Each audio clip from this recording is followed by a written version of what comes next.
The Anchor Hocking Glass Corporation brings you Crime Photographer.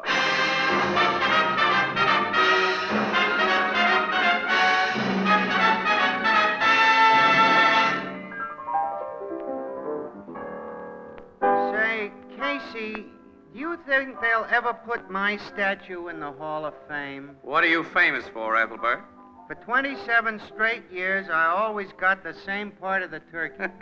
That's some kind of a record, ain't it? Well, because you consistently get it in the neck, that might make you notorious, but not really famous. No, Ethelbert. You know, you have to do something really big, something important to deserve a famous name. Like what? Well, like Anchor Hocking, the most famous name in glass.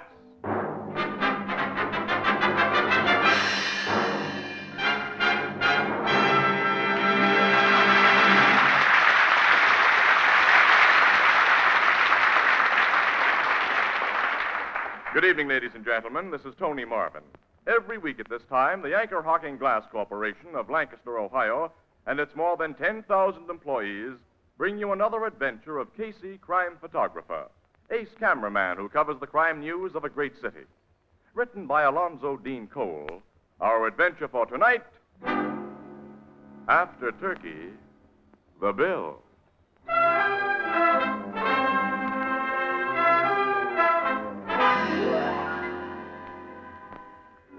7 o'clock in the evening, a medium-priced uptown restaurant known as Petrarchus's Olympian. At a table for two, a flashily dressed young man pushes aside his empty plate and says to the pretty girl who sits opposite, Hey, that turkey wasn't half bad. You didn't leave much of it. Neither did you. Should I order dessert now? Uh-huh. Hey, waiter. Gus, Okay, kid. What do you want now, Joe? we're ready for the plum pudding now. 2 plums pudding. That's what you want, too, isn't it, Lottie? Yes, and coffee. Same here. Okay, kid. I don't know why you won't let me do anything for you in a classy way, Lottie. I asked you out for a Thanksgiving spread, and you made me bring you to a cheap place like this. Joe, you can't afford to throw your money away. How do you know what I can afford? I may not have as good a job as my cousin Bird yet, but that doesn't What's mean I... Bird got to do with He's it? got plenty to do with it. If you didn't have to work today, you'd be out with him now instead of me, I know. Bird isn't working tonight, Joe. He came home before we left there. I could have had dinner with him if I'd wanted. Yeah. Oh, don't be like that, please. Why shouldn't I be? While I was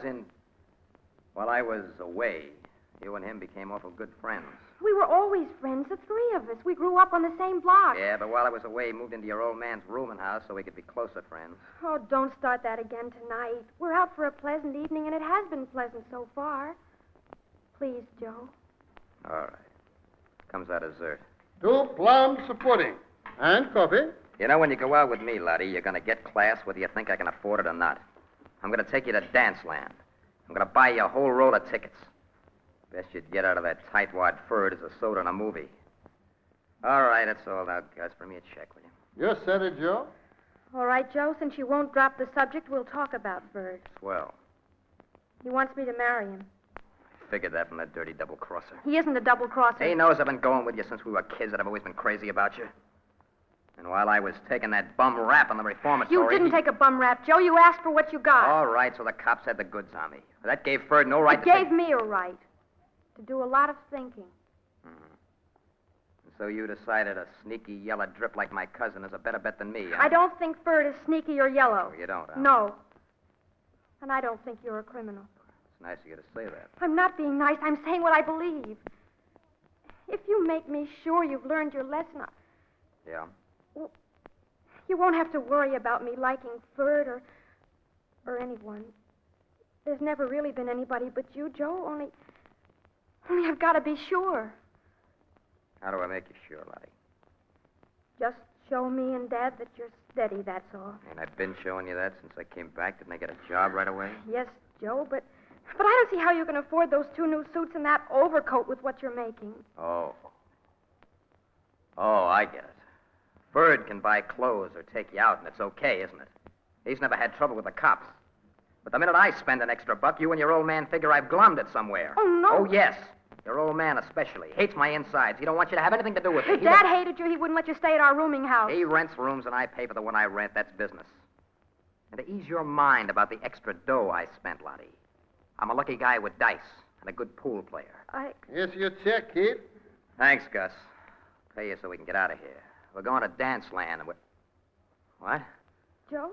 I haven't got my wallet.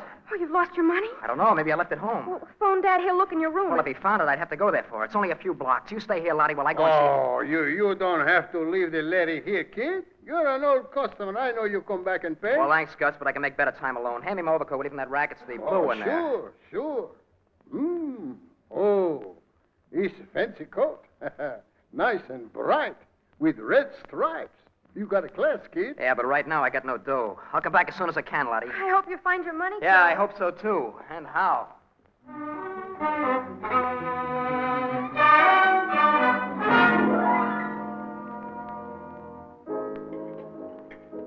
Gee, Casey, it's nice of you and Miss Williams to have Thanksgiving dinner here in the Blue Note with me. Oh, we're nice people, Ethelbert. Well, the very best.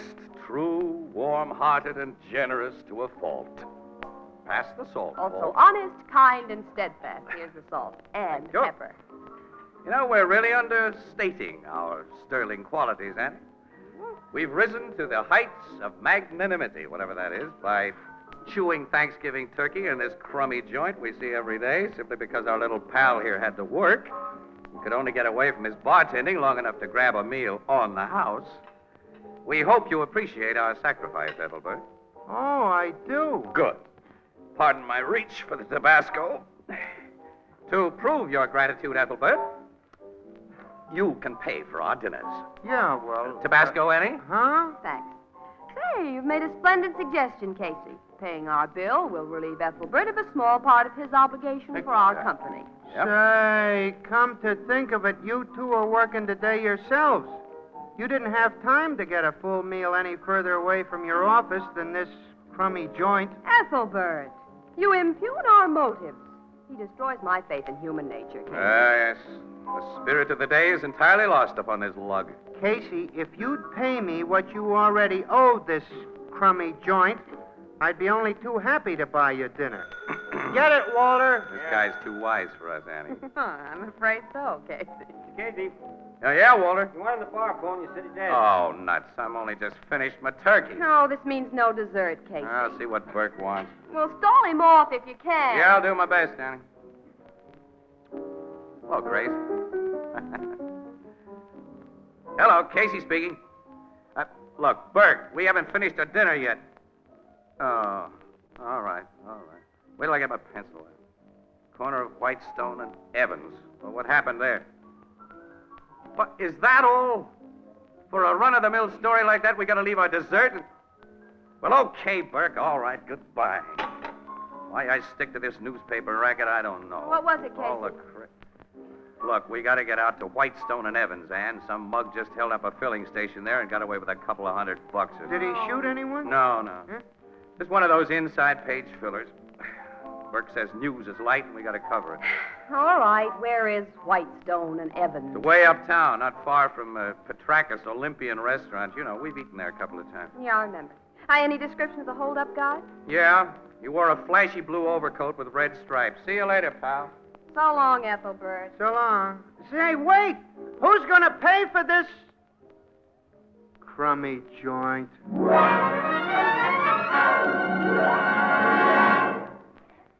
Our story will continue in just a moment. In mansion or cottage, in city or town, Thanksgiving Day is a time for family reunions, feasting, and fun. But through all the gaiety, there runs a deep note of real thanksgiving for blessings past and present. There's a tacit recognition that a better-fed nation is a stronger, happier nation. And one of the ways in which the American way has made its greatest progress is in the production, preparation, and distribution of food. Now, take the matter of delivering food alone. The great organizations who process and ship us our better foods know that flavor, purity, and freshness are best preserved by clean, sanitary glass. And that's why, as you look around the shelves of your food stores, you see that so many famous brands are brought to you in gleaming, protective containers made of glass. Containers that preserve and safeguard flavor and taste while they permit you to see in advance exactly what you're buying. It's noteworthy that many of the leading brands of food of all kinds come to you in Anchor glass containers sealed with tamper-proof Anchor caps. Products of Anchor Hocking.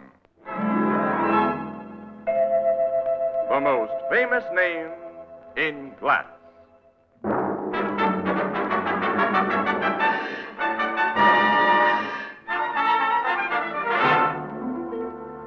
Here's what happened, Miss Williams. I'm working the station, see?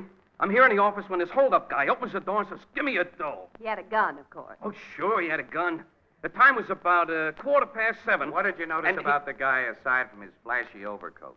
Well, he wore his hat pulled down over his eyes, and a handkerchief was tied around the lower part of his face. Also, he worked fast. What'd he do? Well, he told me to get into the gents' the restroom there and to keep quiet. He locked the door on me, and I heard him open up the money drawer there, and then I heard him leave the joint. I started pounding on the door, and after a while, I managed to bust out.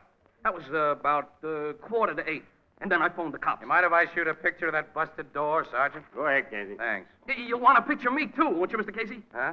You? Oh, sure, yeah. The door and you. I'll shoot the door first. It's going to give me old lady a big kick to see me written up on the papers. Hey, was this big puddle of grease in front of this door, Jones, when the hold-up guy locked you in? Oh, yeah. I spilled it there earlier, and I didn't have time to clean it up. Now, the mug must have stepped in it, Casey.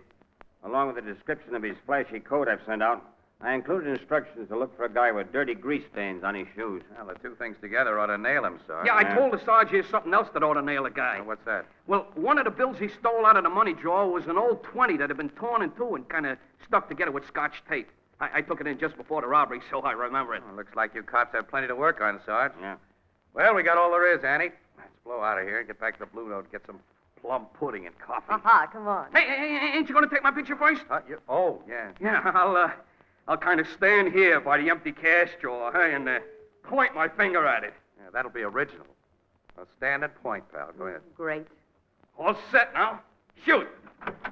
Jones, Hey, Gus, I'm getting my picture took. Don't walk in front of the camera. I have just heard what happened to you. About that guy in the blue overcoat which hold you up. Well, I'll tell you all about that later, Gus. As soon as I get my picture. No, I tell you and those cops about it now. You'll tell. Who are you? Oh, I am Gus Nikopopoulos. I am waiter in Petrakis Olympian restaurant 3 blocks from here. And I know who is the kid who robbed my good friend Jones. You know? Yeah, I know as soon as I am told the news about that fancy overcoat. What are you talking about? Yeah, what are you talking about? I tell you cops everything.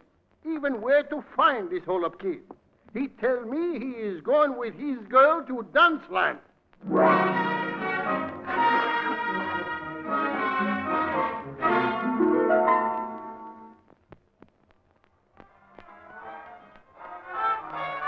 You got no right to pull me off that dance floor, copper. Don't believe this waiter, Sergeant. Joe hasn't held up anybody. We're going to see about that. Close the door, will you, Casey? Okay, Sarge. Now, this overcoat we got from the check room, it's yours, isn't it, Bowers? Yeah, that's my coat. And you, Jones. Say the guy who stuck you up wore a coat just like it? It's the same coat, Sergeant. You're nuts. The store I bought this blanket had a couple of dozen just like it. Now, take it easy, kid. If your story's okay, we'll check on everyone who owns a coat like this. I'm going to search you. While I'm at it, you can tell us what you did after leaving Petraka's restaurant. After you couldn't find your wallet, I mean. I went straight to my room and house. I looked for my dough. Finally, I found it in a dresser drawer. Then I came straight back to Petrakis for Lottie. That's Miss Newcomb here. Yeah. The dough's in that wallet you just took out of my pocket. It's about $40, and it's mine. I didn't steal it. Hey, is that torn 20 in the wallet, Sergeant? No, Jones. Torn 20. Well, I guess he hasn't got a gun on him either, Sarge. He's clean, Casey. Yeah, so are his shoes. Grease would show up plain on those light tans. Well, he may have changed shoes and hidden a few things. Yeah. How far is your rooming house from that filling station, kid? Oh, I'd say... It's 2 blocks away down Evans Street. My father runs it. How long did Joe leave you in Petrakis while he was finding his money? I didn't time it. It wasn't more than 15 minutes, maybe a half an hour. So what? So you had plenty of time to stick up Jones and go to your room before you came back to Petrakis. All right, if that's the way you dope it, copper, search my room. I'm going to do that little thing, young fella. All of you. Let's go.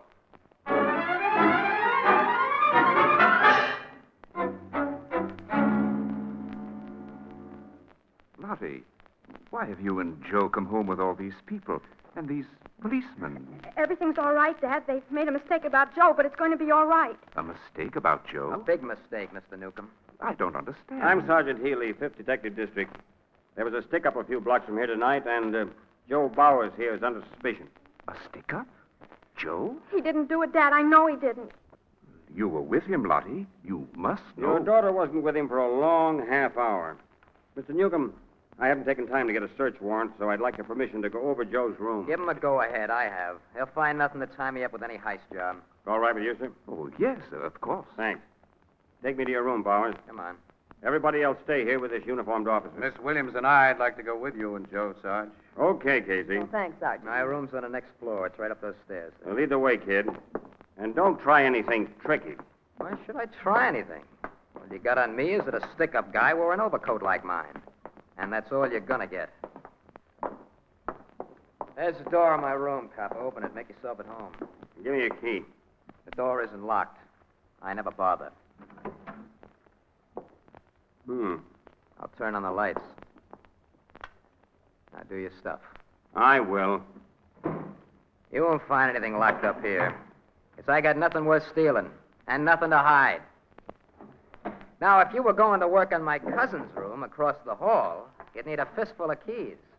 He's one of those careful, secretive guys, you know? You got a cousin living across the hall? Yeah, his name's Ferd, or Ferdinand. And is he a crumb?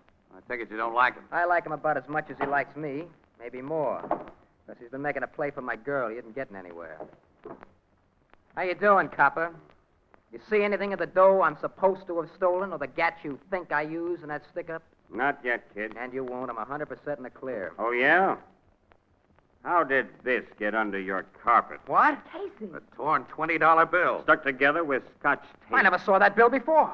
And I think Jones will identify it as the one taken from his cash drawer. Wait a minute. There's more dough under this rug, Sarge. A couple of $100 at least. I spotted it, Casey. I don't know how it got there. I didn't pull that stick-up. Cut the comedy, Joe. This money nails This you. is a frame-up. I tell you, it's a Where'd frame-up. you hide your gun? I never had a gun. I swear I didn't. Come clean, kid. Where's the gun? Wait a minute. Will you give me a break? Let me think. Let me think a minute. Yeah. Yeah, there's just one mug who'll pull a thing like this. And if you're right, guys, you won't let him get away with it. Question Ferd, Sergeant. Question my cousin Ferd. His room's right across the hall. Might be a good idea, Sergeant. Okay. Let's go over. There's the room. Yes? I'd like to talk to you a minute. This is the police. Just a second. I was just starting to get ready for bed. I'm Detective Sergeant Healy, young man. This is Miss Williams and, Mr. Casey. How are you? Hello there. What do you want? Let me close this door. Your cousin Joe here has made some accusations against you that it's my duty to investigate. Oh, he has he? Do you own an overcoat like Joe's here? Blue with red stripes? An overcoat like that? Or have you ever worn one? I wouldn't wear a zoot blanket like that if you paid me. You say? Yes, I say. Mind if I look around your room? Why? Bert, someone wearing an overcoat like Joe's held up the Whitestone filling station tonight and... What? You know where I bought this coat, Ferd. I think you got one just like it on the QT. I think you slipped my wallet out of my pocket just before I left here with Lottie tonight, so I'd have to leave her and look for it. You were watching the restaurant, and when I left it, you went to that filling Why, station. you're crazy. Sergeant, you can't believe Maybe this. I don't. But I want to search your room. Oh, wait a minute. Huh? Have you got a search warrant? No. Then get out of here. Say. I know my rights. Unlike a certain relative of mine, I've got a clean record. Who are you calling a lousy You, rat? Joe. Why, I'll knock And your if you teeth don't- out. Cut it up. Cut it, both of you. So you don't want me to search your room, hey, young fella? You heard me before, Sergeant. Hey, pal, wait a minute. You're taking the wrong attitude.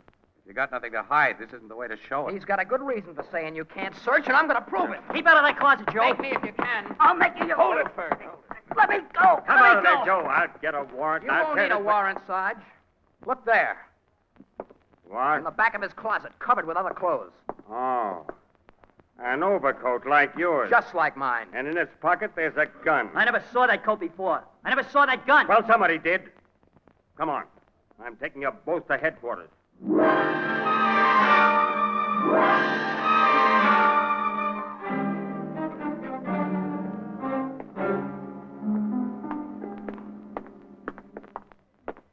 I don't know how that overcoat got in my closet, Sergeant. I swear I never saw it or that gun before. So you've been saying, Ford. Both of you get into this car. You did this to me, Joe. Sure, I got wise to your frame up, you louse. I threw it right back at you. We'll continue our discussion at the station house. Of course, you'll only hold me long enough to get my testimony. I'll be back home in an hour or so. Maybe. You and Miss Williams tagging along after us, Casey? No, Sarge. I may give you a buzz later, though. We still have our Thanksgiving dinner to finish. So why don't you two get jobs that won't make you work on holidays? Why don't you? You mean like Captain Logan? I've been thinking about it for the last 25 years. Good night. Night, So long. Sergeant Healy.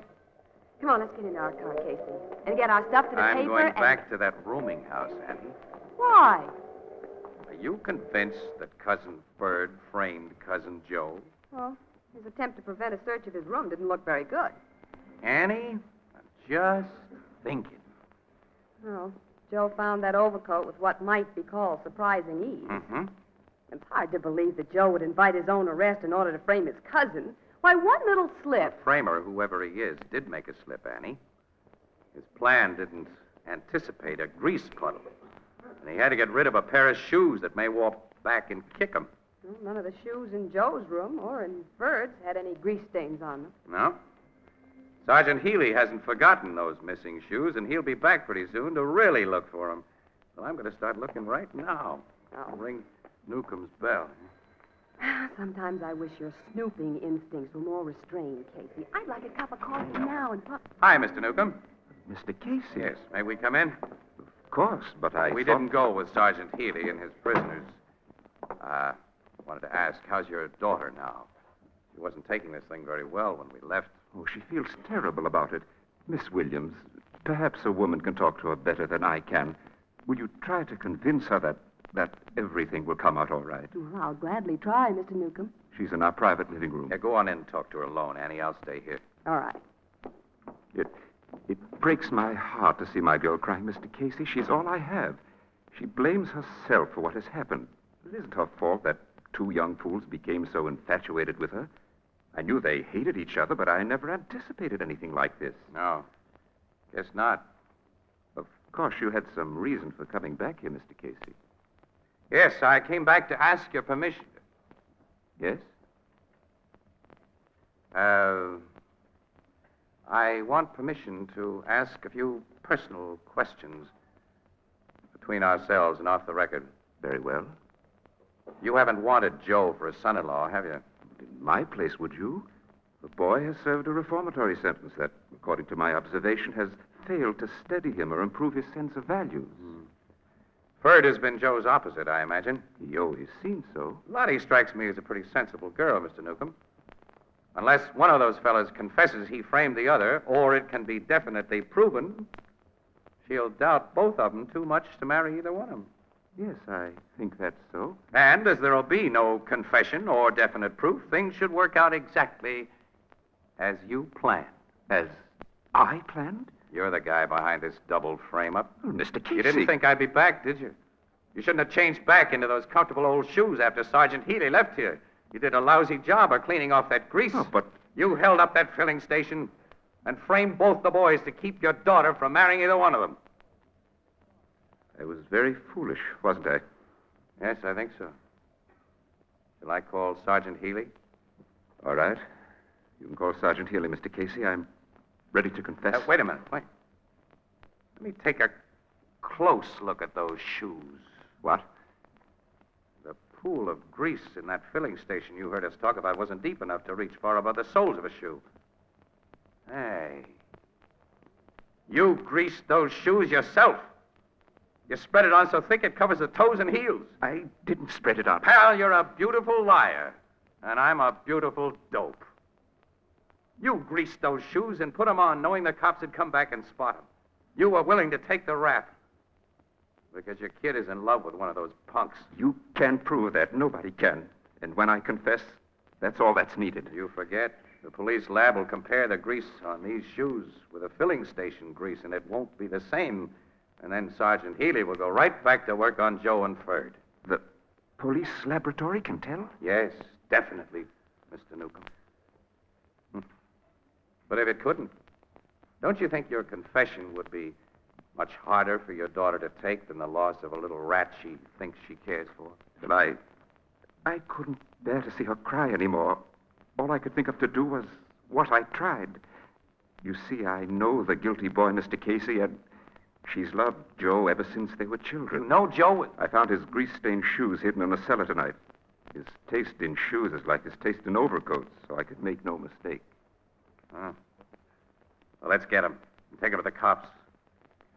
Later, Mr. Newcomb, your daughter's going to realize that the lowdown she'll get on Joe tonight is a cause for real Thanksgiving.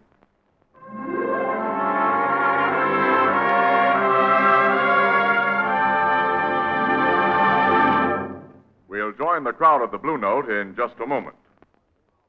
This is Harry Marvel to remind you how important the new Anchor Glass one-way no-deposit bottle is to your enjoyment of ale and beer. It's a custom-made container made just for you. No one has used it before, and no one ever will use it again. When you're through with it, you dispose of it as you would any other food container. There's no deposit, no fuss or bother. And the new Anchor Glass one-way bottle assures you of sparkling ale and beer without cloudiness and with no foreign flavor or aroma. Beer that's truly brewery bright. Most of the brewers of New England and those who ship ale and beer into New England have adopted this bottle for your protection and added convenience. For the Anchor Glass one-way bottle not only costs the brewer less than any other type of single-trip container, but it also gives you much more for your money. So here's a good rule. When buying ale and beer, always demand a glass bottle. And for extra convenience, demand your favorite brand in the new Anchor Glass one-way no-deposit bottle, a product of Anchor Hocking, the most famous name in glass.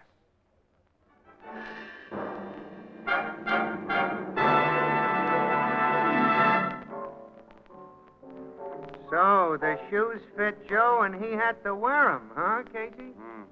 They pinched so tight he cracked wide open, Ethelbert. He admitted planting a duplicate of his coat in Ferd's closet, everything. If his scheme had worked, Lottie would never have spoke to Ferd again and she'd have married Joe. Well, that was Joe's idea, Ethelbert, but it worked out in reverse. Lottie sank into Ferd's manly arms when she heard the lowdown, and she seemed very comfortable. Gee, what some guys will do for love. As my sister Edna says, quote, if love didn't make the world go round, there wouldn't be so much dizziness. Unquote. Or so much niceness. Yeah. A grand guy, Lottie's old man. Hey, Annie, what's the matter with us? We got plum pudding and coffee still coming to us. How about it, Ethelbert, huh? Oh, it's about time. Oh, what's so funny? There isn't any more.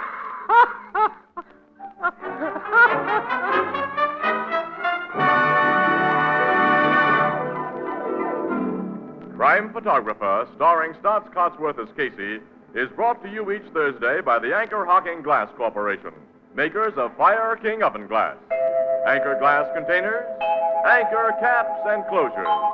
All products of Anchor Hocking, the most famous name in glass.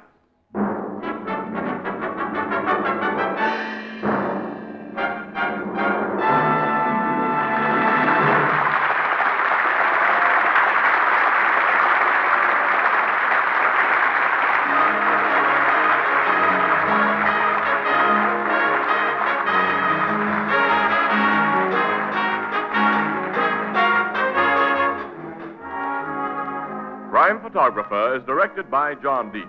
The original music is by Archie Bleyer, and the program features Miss Jan Miner as Anne and John Gibson as Ethelbert. Herman Chittison is the Blue Note pianist.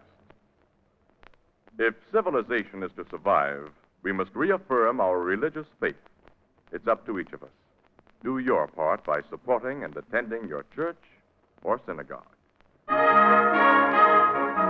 This is Tony Marvin saying goodnight for the Anchor Hocking Glass Corporation of Lancaster, Ohio, with offices in all principal cities of the United States and Canada.